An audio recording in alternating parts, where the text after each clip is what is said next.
आज ये जो सांबादिक सम्मेलन करा जाउची यार प्रमुख अवगत आम आपन को कराऊछु जो विषय आम आलोचना आपण मान सहित करूँ बंत ब्लॉक रे जे अध्यक्ष अच्छा श्रीजुक्त मनोरंजन घड़ई महोदय से निज नाम एक भेंडर कोड करी एमजी एनआरजीएस रे कोटी कोटी टंका आत्मसात करिसेंती। जन अध्यक्ष केबे निज नाम रे गोटे भेंडर कोड करिकी से कोटी कोटी टंका आत्मसात करिबा एटा गोटे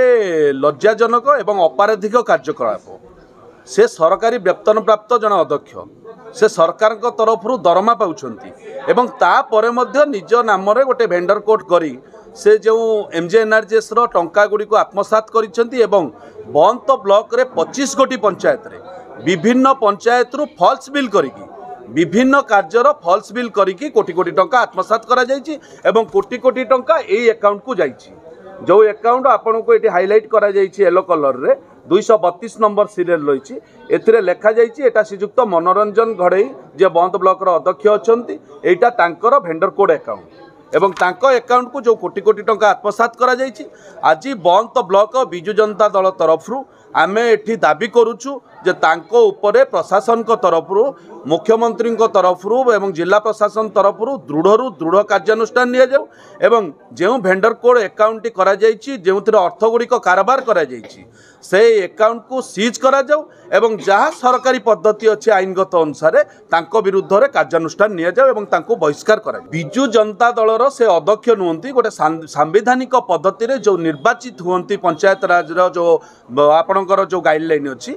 से निर्वाचित होइतिबा जने समिति सभ्य एवं समिति सभ्य हेबा परे से बिजु जनता दलर समिति सभ्य मानक समर्थन से अध्यक्ष होइजंती। से दीर्घदिन है बिजु जनता दलर कार्यरत थिले बिजु जनता दल पई कार्य करुथिले किंतु जेतबळे आमे जेतबळे जानिबाकू पाइलु जे श्रीजुक्त घड़ई विभिन्न दुर्नीति रे लिप्त अछंती एवं तांको विरुद्ध रे आमे विभिन्न तथ्य संग्रह कलु प्रकृत रे जेतबळे सत्य सत्यता जानिबा पई पाइलु जे श्रीजुक्त घड़ई प्रकृत रे ए अर्थ को आत्मसात करिसेंती एवं चंचकतार सहित कोटी कोटी टंकार फॉल्स बिल करिसेंती। सेतबळे आज आपण माने देखुथिबे आम गहण रे बंत ब्लॉक रो सभापति अछंती बिजु जनता दलर जिल्लार वरिष्ठ उपसभापति अछंती एवं भद्रक जिला परिषद अध्यक्ष मान्यवर पूर्वतन विधायक श्रीजुक्त प्रफुल्ल जेना महोदय अछंती एवं एंटायर 25 गोटी पंचायत निर्वाचित प्रतिनिधि माने छात्र नेता युव नेता समस्त उपस्थित अछंती। समस्तंकर गोटिए दाबी होउची बिजु जनता दल एवं नवीन पट्टनायक एवं मान्यवर विधायक संजीव मल्लिकर जो भावमूर्ति रही ए भावमूर्ति को अक्षुण्ण रखिबा पई तांको उपरे दुर्नीतिर कलंक छिटा न लागू सेथिपई आमे बिजु जनता दलर होइतिले मध्य श्रीजुक्त घड़ई बिजु जनता दल समर्थन ले अध्यक्ष होइतिले मध्य तांको विरुद्ध रे दुर्नीति को पर्दाफाश करी सरकार पाखरे निवेदन करुचु जिला प्रशासन पाखरे निवेदन करुचु तांको विरुद्ध रे दृढ़ कार्यानुष्ठान निया जाऊ तांको अकाउंट को सीज करबा सहित तांको पदवी बहिष्कृत करा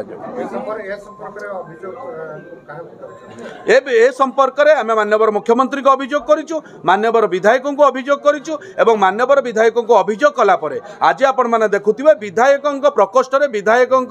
बासगृह मध्य परिसर में आज एठार सांबादिक सम्मेलन होची तेणु एठी आपण 100% स्वीकृति प्राप्त हुंतु जे बिजु जनता दल संपूर्ण भाव में चाहूँगी जे श्रीजुक्त घड़ई विरुद्ध में दृढ़ कार्यानुष्ठान ग्रहण करा जाऊ तांको गिरफ करा जाऊ तांको अकाउंट को सीज करा जाऊ एवं बिजु जनता दलर भावमूर्ति को अक्षुण्ण रखा जाऊ।